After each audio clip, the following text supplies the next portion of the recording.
हिम्मत करने वालों की हार नहीं होती, लहरों से डरकर नौका पार नहीं होती। Good morning students, I am your library teacher miss Gurmeet.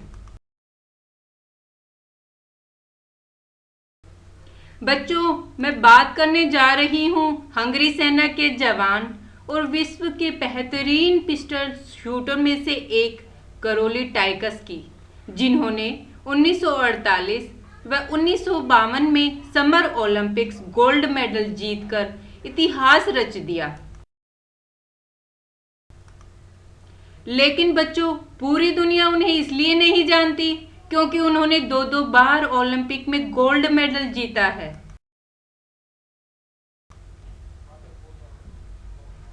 बल्कि इसलिए जानती है क्योंकि उन्होंने अपने दाएं हाथ को खोने के बाद भी यह शानदार मुकाम अपनी मेहनत और जुनून से हासिल किया है। तो बच्चों, आज मैं आपको वर्ल्ड के बेस्ट पिस्टल शूटर करोली के जीवन की सच्ची कहानी बताने जा रही हूँ। बच्चों, 1938 में हंगरी की सेना में करोली नाम का जवान था, जिसे पिस्टल शूटिंग के खेल में महारत हासिल थी। और महारत भी ऐसी थी, वह लगभग सभी नेशनल और इंटरनेशनल मुकाबलों में जीत हासिल कर चुका था।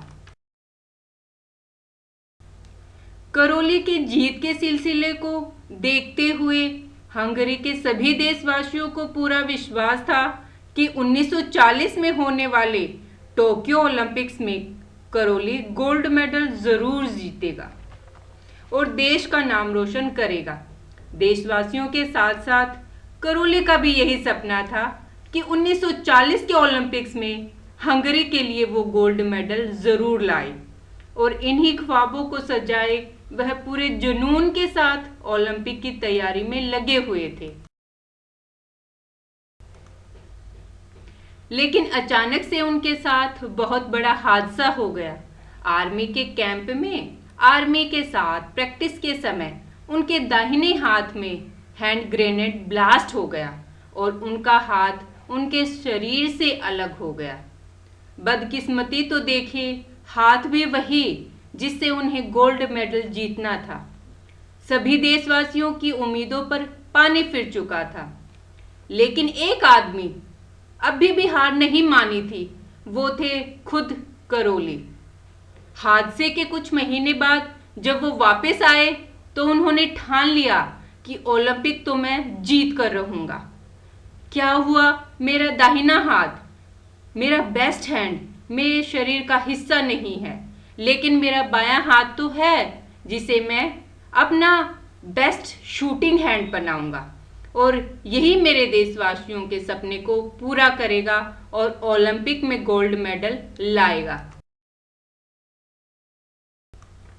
शुरुआत में प्रैक्टिस के समय बहुत दर्द हुआ, वह तकलीफों का सामना करना पड़ा, लेकिन फिर भी करोली ने हार नहीं मानी और अपनी लगन और कड़ी मेहनत के दम पर अपने मात्र एक बाएं हाथ को बेस्ट हैंड बना लिया। और फिर एक साल के बाद 1939 में ओलंपिक के पहले नेशनल चैंपियनशिप में भाग लेने के लिए आए। और तब तक किसी को पता नहीं था कि करोली अपने बाएं हाथ से प्रैक्टिस कर रहे थे। दूसरे प्रतियोगी उन्हें वहां देखकर चौंक गए और उन्हें लगा वो वहां उनका मनोबल बढ़ाने आए हैं।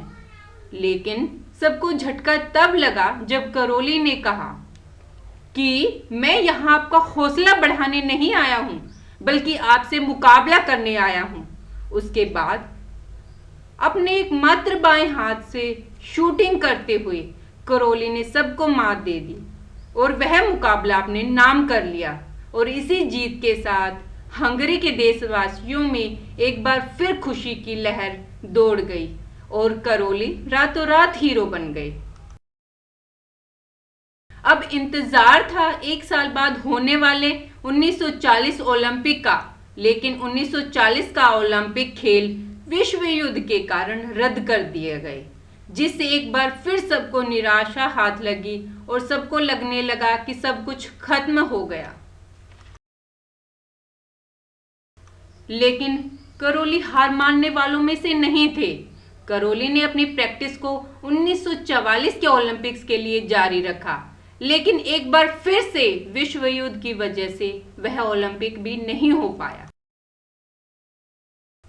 अब करौली की उम्र भी उनका साथ छोड़ रही थी, लेकिन इसके बावजूद उन्होंने हार नहीं मानी और फिर आखिरकार 1948 के ओलंपिक में अपने से कहीं जवान और जोशीले प्रतियोगियों को हराकर अपना और अपने देश का सपना पूरा किया और शूटिंग में हंगरी को गोल्ड मेडल दिलाया। लेकिन बच्चों, कहानी अभी भी पूरी नहीं हुई। करौली ने 1952 के ओलंपिक्स में फिर हिस्सा लिया और इतिहास को बदलते हुए एक बार फिर से गोल्ड मेडल अपने नाम किया। तो बच्चों, किसी के पैरों में गिरकर कामयाबी पाने से बेहतर है अपने पैरों पर चलकर कुछ बनने की ठान लो।